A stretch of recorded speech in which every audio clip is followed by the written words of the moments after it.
Now turn to Section 1. Section 1. You will hear an estate agent talking to a customer who wants to rent a house. First, you have some time to look at questions 1 to 8.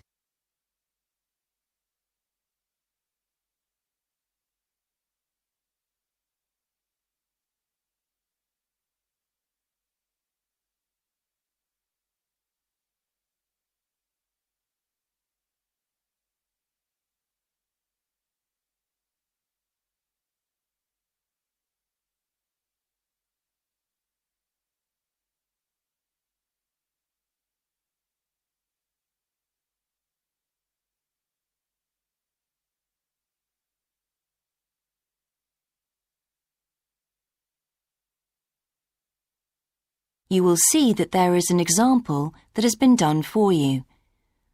On this occasion only, the conversation relating to this will be played first. Good morning. How can I help you?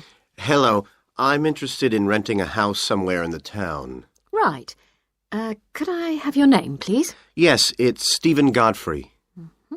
And tell me how many bedrooms you're looking for. Well, we'd need 4 because I'm going to share the house with 3 friends. The number of bedrooms needed is 4, so 4 has been written in the space. Now we shall begin. You should answer the questions as you listen, because you will not hear the recording a second time. Listen carefully and answer questions 1 to 8. Good morning. How can I help you? Hello. I'm interested in renting a house somewhere in the town. Right. Could I have your name, please? Yes, it's Stephen Godfrey. And tell me how many bedrooms you're looking for. Well, we'd need 4 because I'm going to share the house with 3 friends. OK. There are several of that size on our books. They mostly belong to families who are working abroad at the moment. What about the location? It'd be nice to be central. Oh, that might be difficult, as most houses of that size are in the suburbs. Still, there are a few. What's your upper limit for the rent? We'd like something around £500 a month, but we could go up to £600 if we have to. But we can't go beyond that. Do you know how long you want to rent the house for? The minimum let is 6 months, as you probably realise. We're at college here for 2 years, and we don't want to have to move during that time if we can avoid it. Right. And how soon do you want to move in? All our lets start on the 1st of the month. Well, as soon as possible, really, so that means September 1st. OK. Let me have a look at what we've got. We have photographs of all the houses on our book, so you can get an idea of what they're like. There's this one in Oakington Avenue at £550 a month, combined living room and dining room with a separate kitchen. It doesn't have a garage, though you can park in the road. We'd prefer to have one if possible. Right. Then have a look at this house in Mead Street. It's got a very large living room and kitchen, bathroom, cloakroom. How much is it? That one's £580. It's very well furnished and equipped. It also has plenty of space for parking, and it's available for a minimum of a year. Oh, and there's a big garden. I don't think we could cope with that, to be honest. We'll be too busy to look after it. OK. Then there's this older house in Hamilton Road. Living room, kitchen, diner, and it has a study. £550 a month. That looks rather nice. But whereabouts in Hamilton Road? Towards the western end. Oh, that'll be very noisy. I know the area. Yes, it's pretty lively, but some people like it, though. Well, what about this house in Devon Close? That looks lovely. There's a big demand for houses in that area, so prices tend to be quite high. But this one hasn't been decorated for a few years, which has kept the rent down a bit. It's got a living room, dining room and small kitchen, and it's £595 a month. I think it would suit you from what you've said. It sounds fine. Before you hear the rest of the conversation, you have some time to look at questions 9 and 10.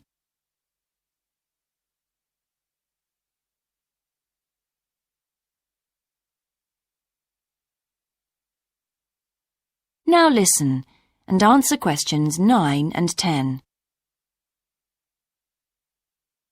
Why is that part of town so popular? Well, there's a big scheme to improve the district, and it'll soon have the best facilities for miles around. What sort of thing? There's a big sports centre under construction, which will be very impressive when it's finished. In fact, the swimming pool's already opened, ahead of schedule, and it's attracting a lot of people. What about cinemas? Are there any in the area? The only one closed down last year, and it's now in the process of being converted into a film museum. The local people are trying to get a new cinema added to the scheme. I think I heard something about a plan to replace the existing concert hall with a larger one. Ah, that's due to start next year. Well, it sounds an interesting area to live in. Could I go and see the house, please? Yes, of course. That is the end of section 1. You now have half a minute to check your answers.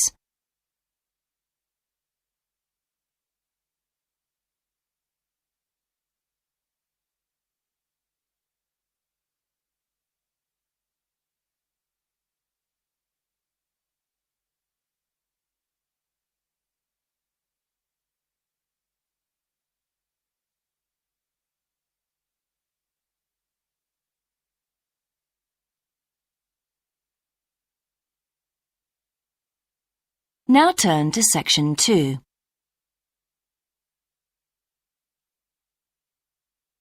Section 2. You will hear a man talking on the radio about a national arts centre. First, you have some time to look at questions 11 to 16.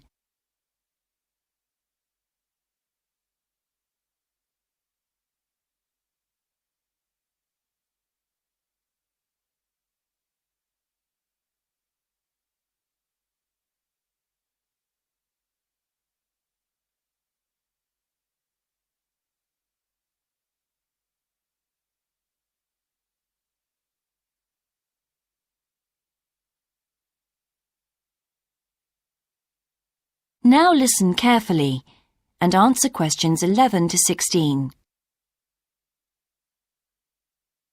Hello, and welcome to Focus on the Arts. I'm your host, Dave Green, and this is your very own local radio programme. Every Friday evening, we put the spotlight on different arts and culture facilities and look at the shows and events that are on offer in the coming week. And today, the focus is on the National Arts Centre. Now, if you don't already know it yourself, I'm sure you've all heard of it. It's famous throughout the world as one of the major venues for classical music. But did you know that it's actually much more than just a place to hear concerts? The centre itself is a huge complex that caters for a great range of arts. Under a single roof it houses concert rooms, theatres, cinemas, art galleries and a wonderful public library, as well as service facilities including 3 restaurants and a bookshop. So, at any one time, the choice of entertainment there is simply enormous. So, how did they manage to build such a big arts complex right in the heart of the city? Well, the area was completely destroyed by bombs during the war in 1940. So the opportunity was taken to create a cultural centre that would be what they called the city's gift to the nation. Of course, it took a while for such a big project to get started, but it was planned in the 60s, built in the 70s, and eventually opened to the public in 1983. Ever since then, it has proved to be a great success. It's not privately owned, like many arts centres, but is still in public hands. It's run by the City Council. Both our National Symphony Orchestra and National Theatre Company were involved in the planning of the project, and they're now based there, giving regular performances every week. And as the centre is open 363 days of the year, there are plenty of performances to choose from.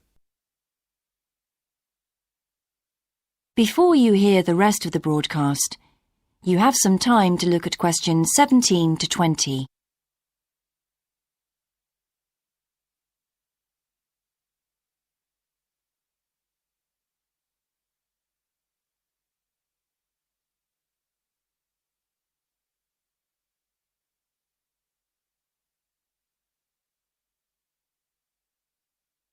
Now listen and answer questions 17 to 20. So, To give you some idea of what's on, and to help you choose from the many possibilities, we've made a selection of the star attractions. If you're interested in classical music, then we recommend you go along to the National on either Monday or Tuesday evening at 7:30 for a spectacular production of The Magic Flute, probably the most popular of all Mozart's operas. It's in the Garden Hall, and tickets start at only £8, but you'll have to be early if you want to get them that cheap. And remember, it's only on for those 2 evenings. For those more interested in the cinema, you might like to see the new Canadian film, which is showing on Wednesday evening at 8 p.m. in Cinema 2, and that's called 3 Lives. It's had fantastic reviews, and tickets cost just £4.50, which is a reduction on the usual price of £5.50. So, it's really good value, especially for such a great movie. But you can see the centre's main attraction at the weekend, because on Saturday and Sunday, 11 a.m. to 10 p.m, they're showing a wonderful new exhibition that hasn't been seen anywhere else in Europe yet. It's a collection of Chinese art called Faces of China. That's in Gallery 1, and it has some really fascinating paintings and sculptures by leading artists from all over China. And the good news is that it's completely free, so don't miss it.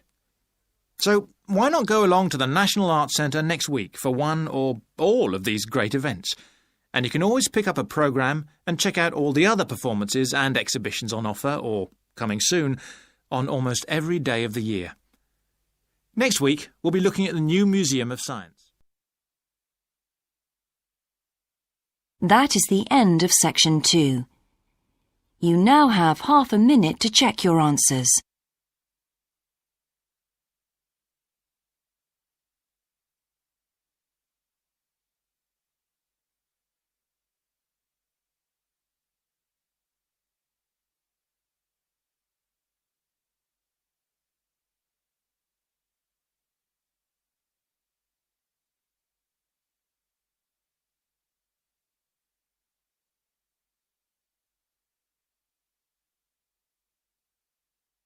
Now turn to Section 3.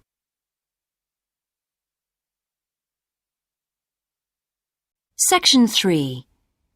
You will hear a university tutor and a new student called Paul discussing Paul's work experience and Latin American Studies course. First, you have some time to look at questions 21 to 26.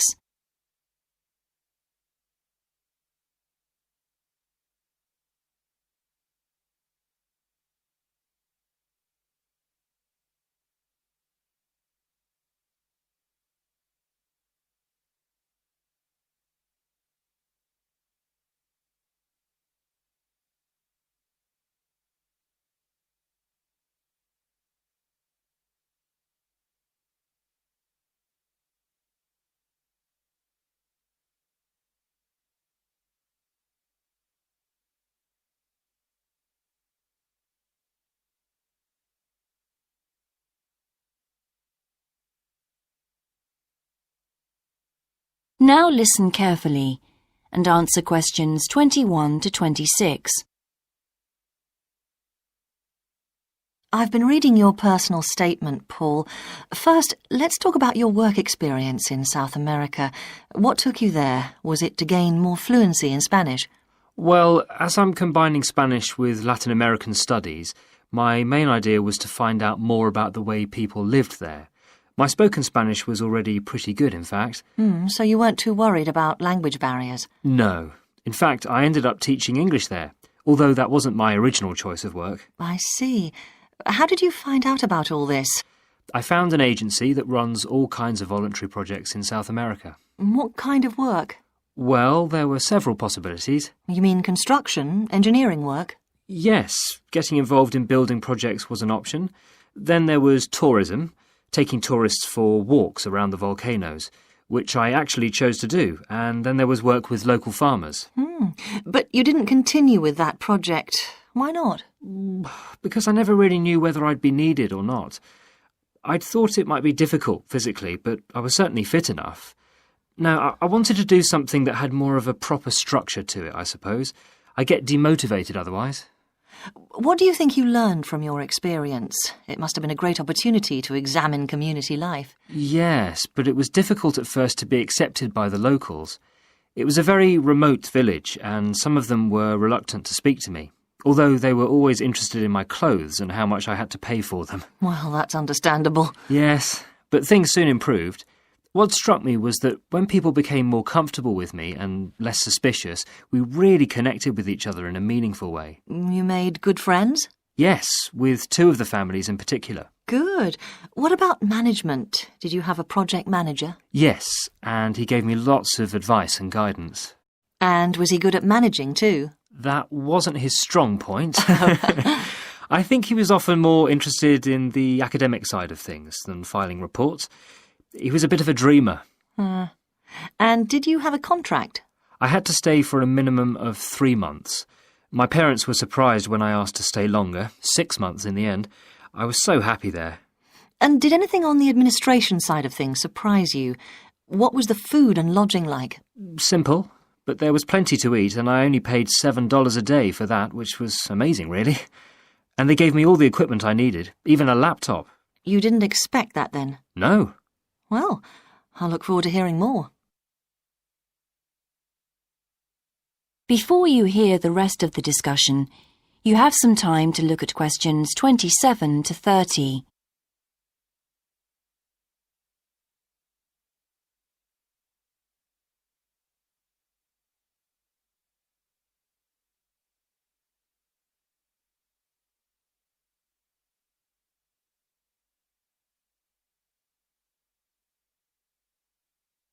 Now listen and answer questions 27 to 30.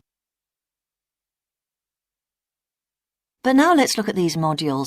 You'll need to start thinking about which ones you'll definitely want to study. The first one here is Gender Studies in Latin America. It looks at how gender analysis is reconfiguring civil society in Latin America. Women are increasingly occupying positions in government and in other elected leadership positions in Latin America. I think you'd find it interesting. If it was to do with people in the villages rather than those in the public sphere, I would. OK. What about second language acquisition? Do you think I'd find that useful? Well, you've had some practical experience in the field. I think it would be. I hadn't thought about that. I'll put that down as a definite then. OK. What about Indigenous women's lives? That sounds appropriate. I thought so too, but I looked at last year's exam questions and that changed my mind. Don't judge the value of the course on that. Maybe talk to some other students first, and we can talk about it again later. OK. Yes, and lastly, will you sign up for Portuguese lessons? My Spanish is good, so would I find that module easy? Not necessarily. Some people find that Spanish interferes with learning Portuguese, getting the accent right too. It's quite different in a lot of ways. Well, I'd much sooner do something else then. All right. Now, what we need to do is make a... That is the end of section 3. You now have half a minute to check your answers.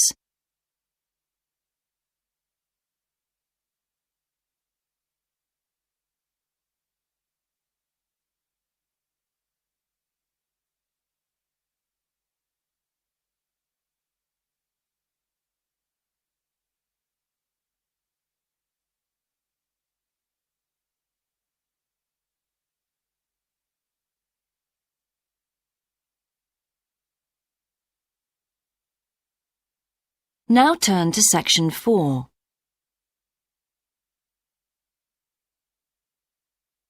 Section 4. You will hear a lecture about success in business systems.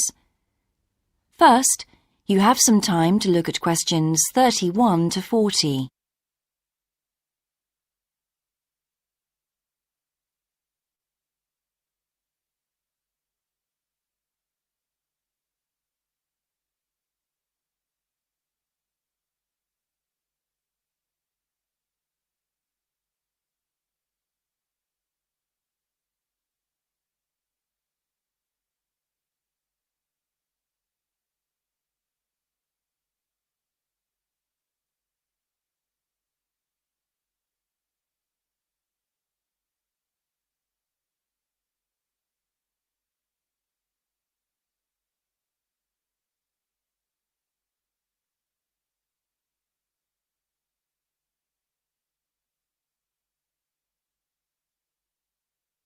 Now listen carefully and answer questions 31 to 40.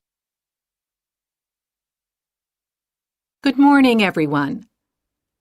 In the last few lectures, I've been dealing with business finance, but now I'm going to move on to business systems. And in today's lecture, I'm going to talk about what can go wrong when businesses try to copy their own best practices. Once a business has successfully introduced a new process, managing a branch bank, say, or selling a new product, the parent organization naturally wants to repeat that success and capture it, if possible, on a bigger scale. The goal, then, is to utilize existing knowledge and not to generate new knowledge. It's a less glamorous activity than pure innovation, but it actually happens more often, as a matter of fact. However, surprisingly, getting things right the second time is not necessarily any simpler than it was the first time. Now, there's been a lot of research into how companies can repeat their previous successes, and it certainly hasn't been confined to the United States. It seems that most large industries are trying to repeat their own successes and manage the knowledge they've acquired. But even so, it has been shown that the overwhelming majority of attempts fail. A host of studies confirm this, covering a wide range of business settings: branch banks, retail stores, real estate agencies, factories, call centers, to name but a few. So why do so few managers get things right the second or third time? Let's consider one reason for failure: placing too much trust in the people who are running the successful operation, the experts, shall we say. Managers who want to apply existing knowledge typically start off by going to an expert, such as the person who designed and is running a successful department store, and picking their brains. Now, this approach can be used if you want to gain a rough understanding of a particular system, or understand smaller, isolated problems. The trouble is, even the expert doesn't fully grasp the whole thing, because when it comes to complex systems, the individual components of the process are interwoven with one another. The expert never has complete access to the necessary information. And the situation's complicated even further by the fact that experts are usually not aware of their own ignorance. The ignorance can take various forms. For instance, a lot of details of the system are invisible to managers. Some may be difficult to describe, learned on the job, and well known by workers, perhaps, but impossible to describe in a way that's helpful. And there are some things that people know or do that they're not even aware of.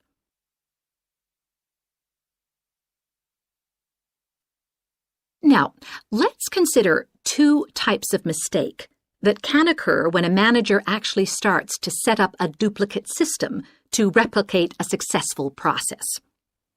Firstly, perhaps he forgets that he was just trying to copy another process and starts trying to improve on it. Another mistake is trying to use the best parts of various different systems in the hope of creating the perfect combination. Unfortunately, attempts like these usually turn out to be misguided and lead to problems. Why? Well, for various reasons. Perhaps there weren't really any advantages after all, because the information wasn't accurate. Or perhaps the business settings weren't really comparable. More typically, the advantages are real enough, but there are also disadvantages that have been overlooked. For example, the modifications might compromise safety in some way. So, what's the solution? Well, I don't intend to suggest that it's easy to get things right the second time. It's not. But the underlying problem has more to do with attitudes than the actual difficulty of the task, and there are ways of getting it right. These involve adjusting attitudes, first of all. Being more realistic and cautious, really. Secondly, they involve exerting strict controls on the organizational and operational systems. And this, in turn, means copying the original as closely as possible. Not merely duplicating the physical characteristics of the factory, but also duplicating the skills that the original employees had. Reliance on a template like this offers the huge advantage of built-in consistency. That is the end of section 4. You now have half a minute to check your answers.